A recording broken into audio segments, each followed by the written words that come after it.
There you go. What's good, YouTube? It's your boy Veon, aka Dre, back with another live reaction video, man. Y'all see by that title.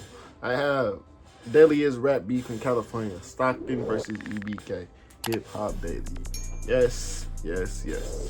Back with some more Hip Hop Daily videos, man. If y'all already know, bro, Hip Hop Daily be going crazy, bro. Y'all know I got it too. It's a Hip Hop Daily. Like, he be snapping, G. Like, if you ain't watched Hip Hop Daily, go watch it, bro. He be having some good ass documentaries on some real life shit, bro. That be going on that y'all don't even know be going on. But we finna get straight to this, man. Like, shit, comment, subscribe. If y'all know who EBK is, y'all probably know who I react to EBK J-Bo. He's part of that clique in this in California, Sacramento. So I don't know who Stockton is. I think that's a city, so whatever. But like again, like, shit, comment, subscribe. Turn that bell on if y'all are fans of this channel and fans of stuff like this. Comment more in the comments. Like, if y'all want more, comment in the comments, bro. Like, no bull. But again, like, comment, subscribe, follow me on my socials. Let's get straight to this video, man. Let's go. Let's get it, man. Make sure y'all keep God first, man. Let's go. Shit. Putting on for Stockton like crazy in the rap game, but a lot of fans don't know about the crazy beefs they're rapping about. They've got beef all over the city, and today we're breaking down why they've got such a huge target on their backs. EBK, aka Everybody Killer, is mostly based around 2100 Nightingale on the southeast side. Nightingale is right off of 8th Street, and back in the day, 8th Street was pretty chill. There were always different sets around, but everyone was more focused on hustling and getting money. The streets in Stockton have always been wild, but when EBK came around, the area near 8th Street really turned up. EBK's biggest ops around 8th Street are the Flyboys. The Flyboys' territory is right down the street from Nightingale, and that's one of the reasons why the beef is so intense. According to sources, there was always tension with the dudes from Nightingale and other sets around 8th Street, but the situation got way crazier when EBK started beefing with everyone.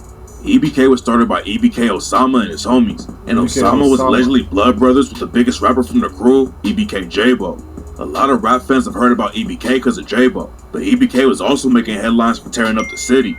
Back in May 2019, two EBK affiliates named Brian Norman and Raymani Gaines slid on a dude named Ronald Celestine and shot him to death around March Lane and Holiday Drive. It's not clear who Ronald Celestine was affiliated with, but EBK obviously had major issues with him because they spun again on his family just 3 days later. Ronald Celestine's family was having a candlelight vigil for him, and that's when the shooters pulled up and started dumping into the crowd. Ronald Celestine's cousin Benny Lott was tragically shot and killed, and 3 other people got sent to the hospital with gunshot wounds. EBK still wasn't They wanted him, and 2 days later, they wanted him gone again and hit 2 more people. The back-to-back shootings were fucking. When you hear shit like that, you just want to roll the fuck up. Cause what the fuck, my nigga? This nigga can't even go to his own cousin. What's his name? He ain't even a part of this shit. He just got popped for no goddamn reason. He ain't even a part of this shit. That's his cousin shit. What the fuck did he have to do with it? The fuck did he have to do? What did he do, brother? I just want to know. What did he do? What did he do? What did he do? were all over the news, and the cops knew they had to do something about it. And a month later, they arrested Brian Norman, Raymani Gaines, and 7 other alleged EBK affiliates. At the same time EBK was getting pressed by the cops, a dude affiliated with the crew named Young Subs Bih was starting to pop off in the rap game. Some sources claim Young Subs Bih wasn't actually a member of EBK and was just tight with a lot of the affiliates, but he came up around Nightingale Avenue and followed his dad into the trenches. Subs Bih's mom and grandma tried to keep him out of the streets at first. He played sports in school, but then he would come home and see all the hustlers making money in the streets and wanted to be like them. Subs Bih learned how to survive the streets from his dad, and his dad is also the reason Subs Bih started rapping. His dad had a studio in his crib and wanted to make it in the rap game, and Subs Bih laid down his first track when he snuck into his dad's studio while his dad was away. Subs Bih's dad saw that Subs Bih had major potential, but it took a while before Subs Bih actually started grinding in the rap game. In 2018, he decided to really go hard in the booth, but Subs Bih didn't blow up overnight like he thought he would. At first, he was only getting a few streams on his tracks, and Subs Bih almost gave up rap completely, but then he decided to invest in himself and stick to the grind. And in 2019, Subs Bih scored a huge win after he linked up with a rapper from Sacramento named Briz.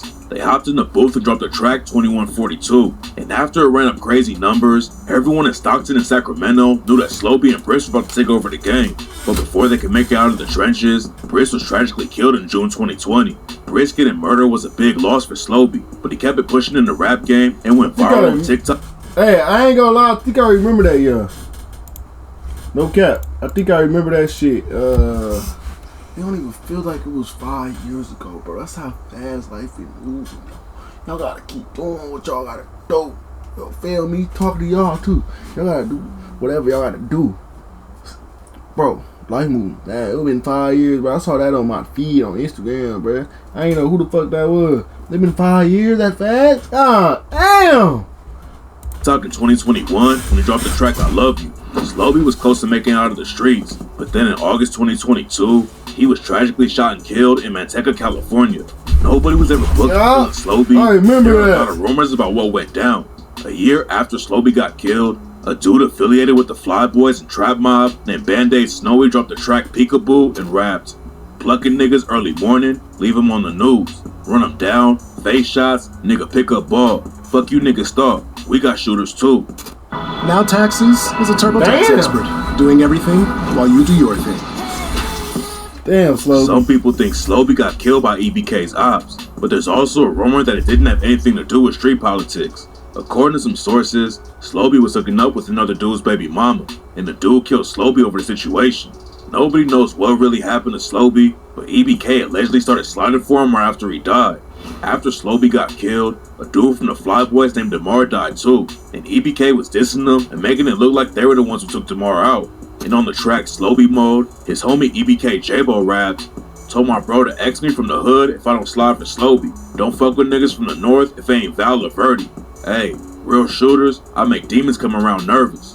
Damn. Slow Bih was a huge loss, but EBK J-Bo blew up like crazy and went viral on TikTok, even though he was dropping some of the most savage tracks in the game, and most of the people dancing to the music had no idea about his wild come up.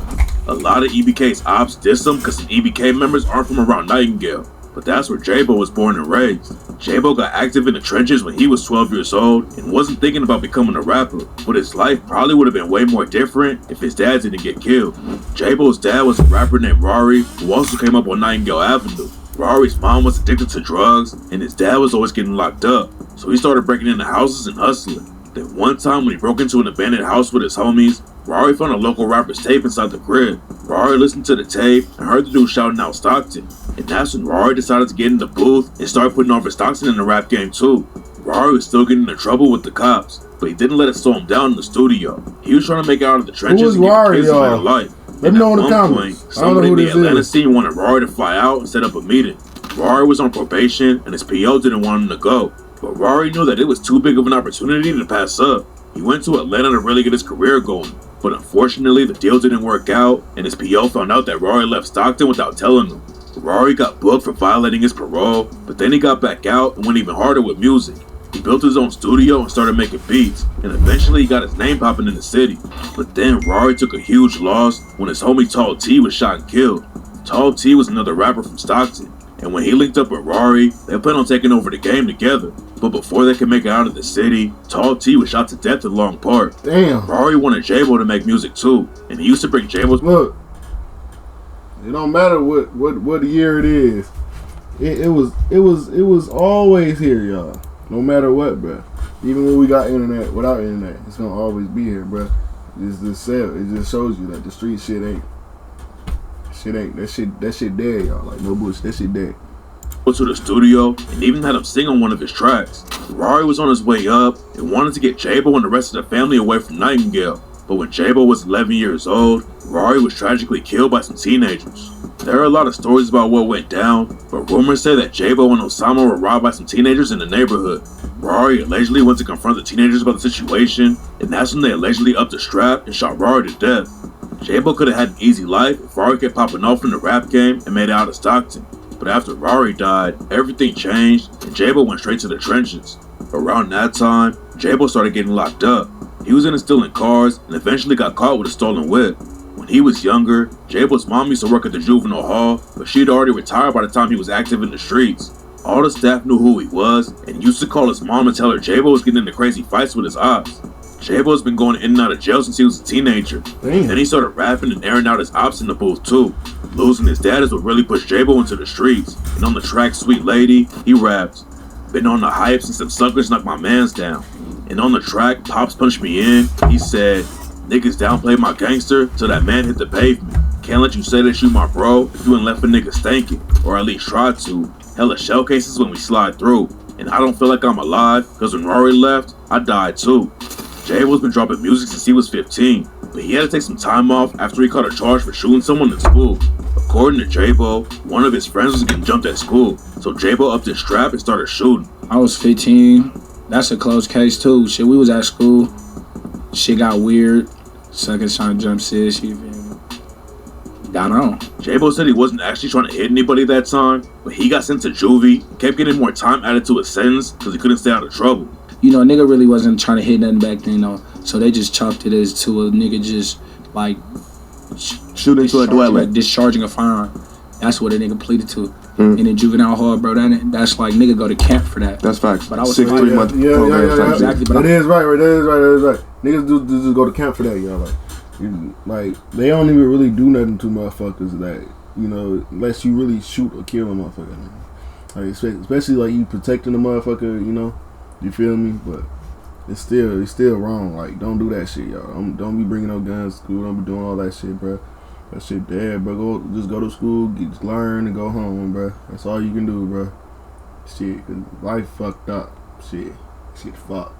I was fighting hella niggas, though, so... You was getting refiled. Exactly, I couldn't go to camp. You feel me? A nigga kept catching extra days and shit, so they just gave me, like, 720 days. J-Bo came back home and got back in the booth. And rumors say he was really sliding for Slovy and might have been involved with killing a rapper named K Squeeze who was tied to Sacramento. Before he got killed, Slovy was getting involved with the rap scene in Sacramento after he linked up with Briss. Briss had been beefing with another rapper named Uzi Marcus after Uzi Marcus dropped the track 42K and rapped, "Keep it real, you niggas ain't killed a fly. And if it's money on my head, why the fuck I'm still alive? You niggas ain't popping shit, they're really just talking shit. Where they at? I'm right here on 42nd with the stick. Lil Briss, he a pussy, and Lil Danny, he a bitch. Keep playing. I'll be outside your granny's with the switch." It didn't start with Uzi Marcus and Briss though, and they were both caught up in another beef between CML Lavish D and Mozzie. Lavish D and Mozzie had already been beefing for years, and both sides had taken real losses in the streets. Briss was cool with Lavish D, and Uzi Marcus was tight with Mozzie. And rumors say that's why Uzi Marcus started taking shots at Briss.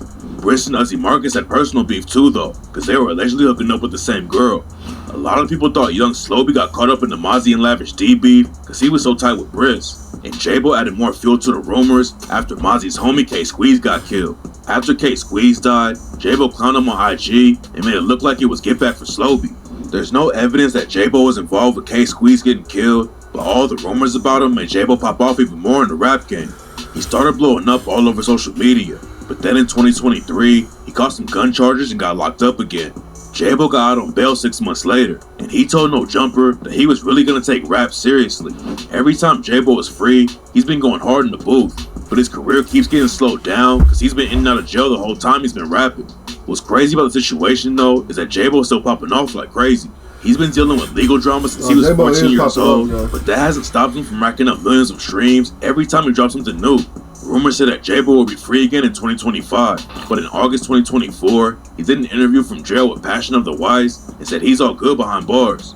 J-Bo dropped a new album while he was locked up, and he's getting so popular right now that his fans started a petition to make him the new mayor of Stockton. A lot of rappers have a target on their backs, and the cops want to keep them locked up, and J-Bo says that's why he's been inside so much. J-Bo went down for a pistol case, and his co-defendants didn't even get jail time for it, but the prosecutors wanted to hit J-Bo with... I feel like, I know I ain't been talking a lot. It's because I want y'all to watch the video too. But I feel like, you know, when you get older and you in the streets, bro, you gotta have a gun, bro. You don't know who gonna run up on you. You don't know who gonna try to kill you. You don't know what's going on, bro. I'm just saying, bro, like, he not wrong for having his guns on him, bro. You know what I'm saying? Every rapper not wrong for having a gun on him, bro. Like, because you don't know what's... Look what happened to Paul. Look what happened to all these other niggas, bro. You're not wrong for having a gun on you. You don't know what's gonna happen. At least you go out blazing, nigga. You feel me? Like, shit, I wish I can have a gun right now. Shit. Fucking weird as fuck. If I get famous, I'm most definitely having me one. Give a fuck. Shit. Motherfuckers they finna run up on me, bro. With a 4-year sentence. Luckily, J-Bo shouldn't be locked up that long, and his fans are ready for him to get out and stay out of the legal drama this time. But while J-Bo has been blowing up in the rap game, EBK never stopped tearing the streets up in Stockton. After DeMar from the Flyboys got killed, EBK allegedly slid on them again and killed a dude named Jay Black. EBK and Lil Play got booked for the murder, and then another dude from the Flyboys named Cholo got shot and killed. And in 2024, the Flyboys kept taking more losses when a dude named Trap Mob Los was shot and killed. They also lost Lil Los and Lil A during 2 different shootings that same year. But the Flyboys weren't the only ones losing people. In April 2024, EBK Osama was shot and killed. Rumors said that the ops used a woman to set him up, and some sources claim that EBK had already lost another member that same week. EBK Osama was allegedly J-Bo's half-brother and was one of the original members of EBK, and his death had a big impact on the crew. Osama is also the reason that EBK had some internal beef for a long time though. Osama and his homie Hari B caught a case together, and then people started claiming that Hari B snitched on Osama. Hari B, his brother Young Jock, and some other EBK affiliates split off and started calling themselves Every Brother Counts instead of Everybody Killer. The internal beef was looking pretty serious, and J-Bo even dissed Hari B on the song and rapped. Hari turned rat, he couldn't take the hit. They told that nigga 20 years, he started eating cheese. J-Bo and Young Jock are actually blood cousins, so the beef was pretty personal. Young Jock is older and had a buzz in rap before J-Bo was well known, but then J-Bo started to blow up and take EBK to a different level. Fans started to notice that they were never in each other's videos, even though they both repped EBK, and it seemed like they were dissing each other in songs. On the track Whack Something, Jock raps, "Nigga, I ain't getting that whip, less the straps coming. I could give a fuck if it was blood, I'll whack cousin." J-Bo also said something similar on the song Heartfelt, where he rapped, "This funk shit will change you, I've been tripping with my cousins." It seemed like it was getting serious, but when asked about the beef in interviews, J-Bo and Jock both said it was more just a family beef and they'd eventually get over it. It looks like they worked it out, cause J-Bo was in one of Jock's recent music videos. Most of the dudes in EBK are Bloods, but Osama was a Crip. After the beef sparked up, Young Slowby took a shot at Osama on the track On Point and rapped, "Homies into it with homies, now that's a bang bro, shit slimy, watch who you call your friends nigga, told on the pistol case, but rockin' till the end nigga, no priors, no background, blood just a bitch nigga, that's what I get for hanging with a weird Crip nigga." Luckily the beef got squashed before it got out of control, cause EBK has way too many enemies already and didn't need any extra drama coming from inside the crew. There was still some tension in EBK, but everyone showed love to Osama after he got killed. EBK has been taking a lot of losses, and what makes it even worse for him is that a lot of their ops are linking up too. The Flyboys are also cool with a set called the Muddy Boys, and their biggest rapper is a dude named MB Nell. MB Nell's been throwing shots at EBK for years, like on an unreleased track where he raps, "We the real EBK, them hot girls crossing politics, Southside niggas in charge, it's always been that. West Side and Southeast bitches linked for some get back." MB Nell also aired out some EBK dudes who aren't from Nightingale and raps, "Jock ain't from the Gales, he was Crip banging in the north, Slowby from San Diego, Maple and 44th. Then J-Bo clapped back at MB Nell on the track Fly K and raps, "I'm through the 8, I guess we funkin' with the Japanese, and MB Nell ain't never slid, that's on the Southeast. You dirty black bitch, stop acting like you trippin' with the G." According to MB Nell, the Muddy Boys are a newer set that started from an OG Filipino Crip set called the Loketown Crips. Some of them were actually cool with some EBK affiliates back in the day and even had tracks together, but then the Muddy Boys started rocking with the Flyboys and they've been beefing with EBK ever since. Some dudes like Bands rap Flyboys and Muddy Boys too, and back in the day was listening to EBK J-Bo tracks on IG Live, and according to Bands, J-Bo used to call and tap in with him. J-Bo used to call from the halls and tap in with niggas. There are a lot of different stories about why the beef started. This how motherfuckers, I don't know, motherfuckers just be falling out, y'all. Like, it just happens, bro. I don't know. This shit weird, bro. That's why I don't be trusting motherfuckers, bro. Can't be around motherfuckers like this, bro. Hell no, motherfuckers be snaky as a bitch. Between EBK, the Flyboys, and Muddy Boys, but one of the most popular rumors is that EBK Trey got into a fight with MB Nell, and that's what sparked it all up. In an interview with No Jumper, Van said that before EBK started, everyone was cool, and some of their older homies were friends with some dudes from Nightingale. But then some of the older dudes went to jail, and the younger generation started forming their own sets. That messed up the whole structure, and it didn't take much for everyone to start beefing. Bands were starting to pop off in the rap game too, but then the feds picked him up during the gang sweep and hit him with a murder charge. According to the cops, Bands killed a dude named Elijah Johnson back in 2019, and now they finally have enough evidence to put him away for it. It's not clear what kind of evidence the cops have on Bands, but the feds don't usually get involved unless they got a solid case, and fans are already linking Bands to the shooting too. The cops released surveillance footage of the murder, and people think the getaway car Bands allegedly used during the hit was also used for a music video for his homie Jay Black. Bands had just started dropping music in 2024, and his first track racked up over 100k views in one day, but now it looks like he might never come home again. EBK has been taking a lot of losses in the streets and having members getting locked up too, but hopefully J-Bo comes home and keeps the momentum up. He's already lost a lot of people to the trenches, but if J-Bo keeps his head down and stays out of any more legal drama, he could take over the game and bring his homies out of the streets with him. He ain't wrong. He ain't wrong, man. EBK, J-Bo, man, stay out of trouble, bro. You motherfuckers ain't even worth your time, bro. Just stay out the way, gang. Get your money, drop the music, get gone, bro. You know, you feel me? But hey, shout out to all y'all, bro, that like this video, bro. For real, bro. This was a good video. Deadliest rap beef in California, bro. I love video. I like watching video. I like reacting videos like this, bro. Like, I ain't even gotta say nothing. Like, y'all already know, like, this shit crazy as a bitch, bro. Like, what the fuck wrong with motherfuckers, bro? Motherfuckers be in this bitch tweaking, G. On bullshit, you feel me? But hey, we're finna get straight to the next video, bro. Again, like